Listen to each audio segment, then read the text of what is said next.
Hey, thanks for stopping by What's Next Garage. Today we're going to be working on a 2008 Chevy Suburban. We're doing an active fuel management displacement on demand delete. So right here we're just setting up the lighting for the project. I'd like to use the underhood lighting. It keeps a pretty good light for me. Anybody out there is using different lighting, just leave in the comments below what you think is the best lighting for underneath the hood. I've been using this for a while now and it works pretty good. So as I load up my tools here, anyone can attest. You can try and guess what tools you're going to need for the project. You're always going to come back to your toolbox. So I load up standard sockets, half-inch drive, metric sockets, deep well. I try and get as much of the things that I think I'm going to need onto that cart, and then I wheel them over, and 9 times out of 10, I'm coming back. I try to prepare, throw a hammer in there. You can never lose with a good hammer.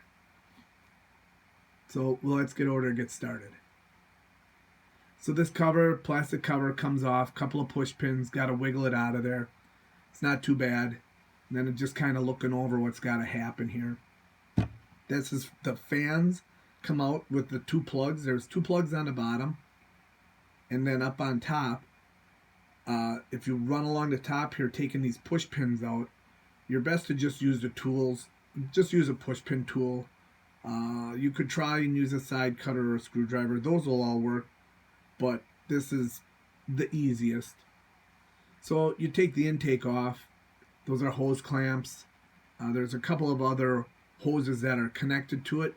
You just need to disconnect them and then wiggle it off, and it comes off, but takes a little bit of effort. So I grab my 3/8 inch ratchet, cordless ratchet. It's an AC Delco cordless ratchet.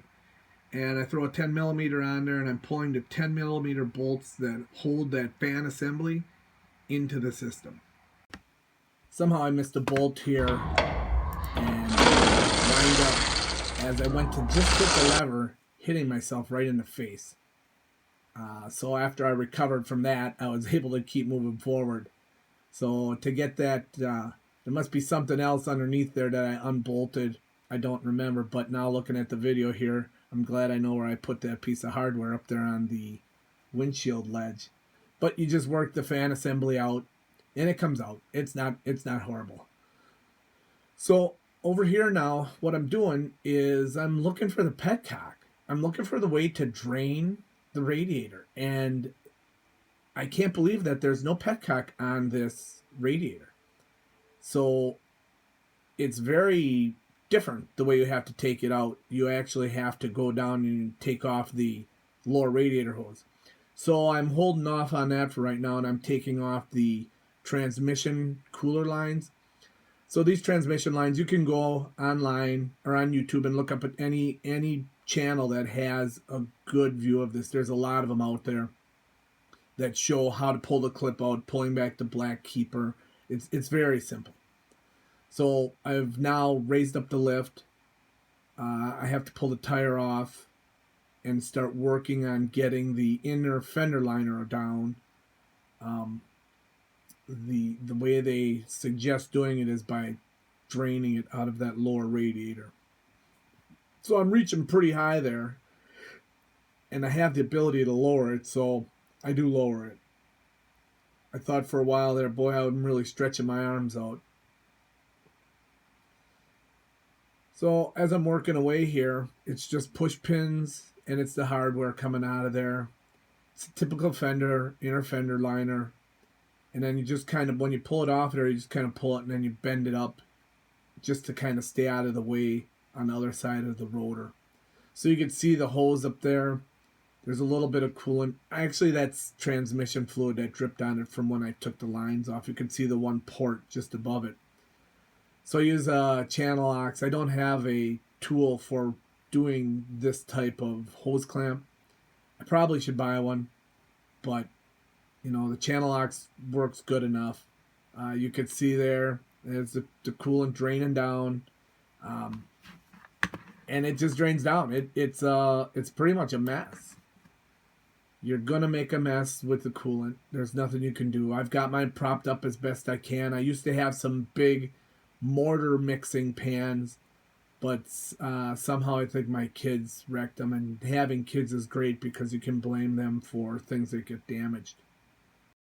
I hate working in a mess.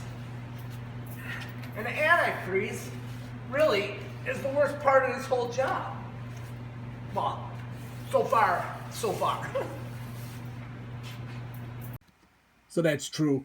If anybody can attest, what's the worst part of the job typically when you're working on major engine work? Is it the antifreeze? Is it the oil? Or doesn't it really bother you? So here I'm using my wife's nice dustpan to kind of work that floor dry in to kind of get it to pick up and clean up a little bit. Back to the top now, so we're going to pull the radiator out. I have to pull off the upper and lower radiator hoses.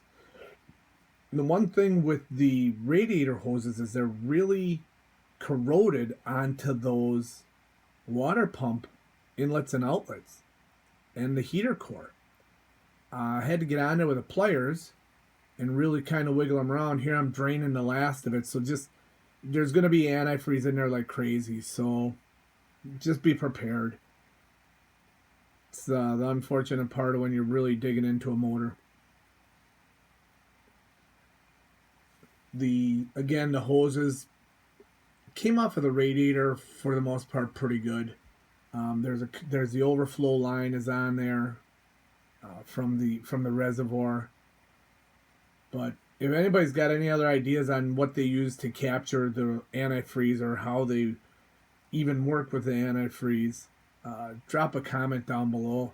Just let me know. There's the screw that I put back in, decided to hit myself in the head with. Now I got to take it back out, but now I'm keeping my head out of the way. So I've learned a little bit. Keep your head out of the way. So then I put some paper towel in the lower radiator fitting, just so that when I picked it up, it didn't make a tremendous mess. After I got it out, I set it off to the side, and then I drained what was left in the radiator out of there. So a quick little wipe up, yep, that's going to keep her clean for sure. So I'm climbing in after something right now. Oh, it's the upper radiator hose pulling that off. And here's where it was so hard. I actually had to get a pair of pliers to kind of twist that hose back and forth on that aluminum fitting. And it did finally come out, but I bought a new water pump, so I'll be putting a new water pump on, but maybe I'll show a picture of how bad that was corroded. And I don't know, does anybody know what you can put on that before you put the hose on to keep it from corroding? I don't know. If you have any comments, put them down below. I'll look at them for sure. So this is about the end of it. My next videos are going to be removing the accessories, the belts, and then putting on the new heads. Thanks for watching. Like and subscribe. Comment down below. Have a great day.